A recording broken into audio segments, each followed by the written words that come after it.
Hello అండి, మా ఇంటి వంటశాలకు స్వాగతం. ఈరోజు వీడియోలో గోధుమ నూకతో పాయసాన్ని ఎలా చేసుకోవాలో చూద్దాం. ఈ పాయసము ఇంట్లో చిన్న చిన్న ఫంక్షన్లు ఉన్నా లేకపోతే ఏదైనా పూజ అలాంటి టైంలో ప్రసాదంగా చేసుకుంటే చాలా రుచిగా ఉంటుంది. ముందుగా ఒక బౌల్లోకి 1 టేబుల్ స్పూను శనగబ్యాళ్ళు నానేసుకుంటున్నాను. పాయసం చేసుకునేకి ఒక అర్ధగంట ముందు ఇవి నానేసుకుంటే సరిపోతుంది. ఇప్పుడు ఇంకొక బౌల్లోకి గోధుమ నూక నానేసుకుందాం. ఇది గోధుమ రవ్వ కంటే కొంచెం లావుగా ఉంటుంది. మనం ఉప్మా చేసుకుంటాం కదా, ఆ రవ్వ కంటే ఈ రవ్వ కొంచెం లావుగా ఉంటుంది.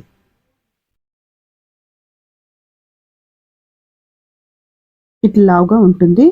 దీంతో పాయసం చేసుకుంటే చాలా రుచిగా ఉంటుంది. నేను ఇక్కడ ఒక 1/4 కప్పు రవ్వని నానేసుకుంటున్నాను. దీన్ని ఒకసారి బాగా కడుక్కొని ఒక అరగంట ముందు నానేసుకుంటే సరిపోతుంది.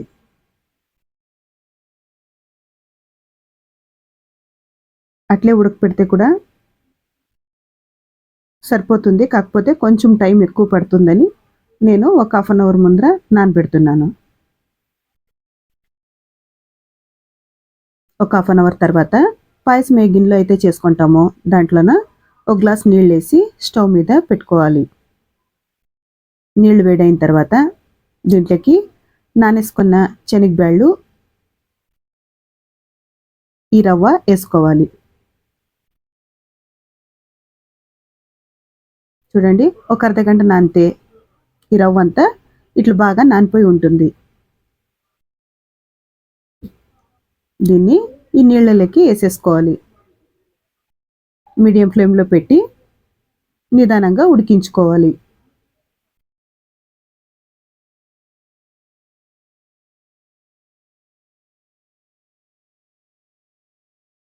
ఇట్లా ఒక 15-20 నిమిషాల తర్వాత ఇది ఒక 50% వరకు ఉడికిపోయి ఉంటుంది.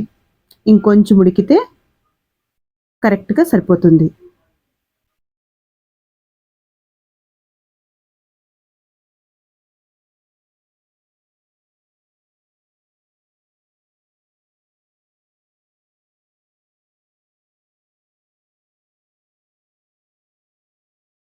ఇప్పుడు శనగబ్యాళ్ళు, ఈ రవ్వ పర్ఫెక్ట్గా ఉడికిపోయాయి. పప్పు ముట్టుకుంటే ఇట్లా మెత్తగా ఉడికి ఉండాలి. చూడండి, ఇట్లా ఉడికితే సరిపోతుంది. ఇప్పుడు దీంట్లోకి బెల్లంని యాడ్ చేసుకుందాం. నేను ఇక్కడ 1/2 కప్పు రవ్వ తీసుకున్నాను కాబట్టి 1/2 కప్పు బెల్లం తీసుకుంటున్నాను.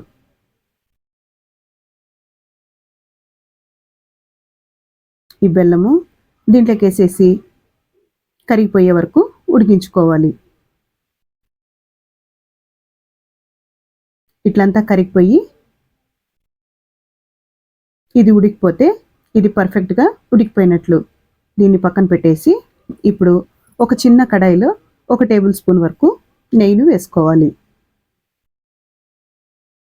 నెయ్యి హీట్ అయిన తర్వాత దీంట్లోకి జీడిపప్పు, కొంచెం బాదం, ఇవి రెండు కొంచెం వేగిన తర్వాత దీంట్లోకి ఎండు ద్రాక్ష కొంచెం వేసుకోవాలి.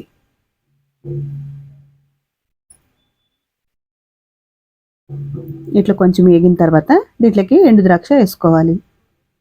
ఇవన్నీ కొంచెం వేగిన తర్వాత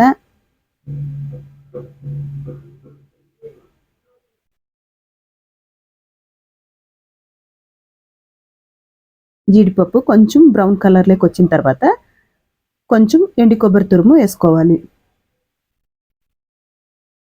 దీంట్లోకి ఒక 2 యాలక్కుల్ని పొడి చేసి వేసుకోవాలి.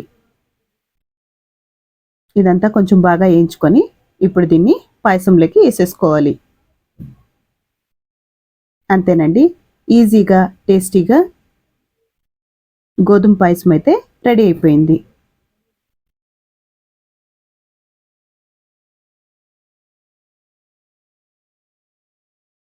దీన్ని ఇప్పుడు సర్వ్ చేసుకోవచ్చు. ఈ వీడియో మీకు నచ్చితే లైక్ చేయండి, షేర్ చేయండి, సబ్స్క్రైబ్ చేసుకోండి. మరో వీడియోతో మళ్ళీ కలుద్దాం. ఉంటానండి.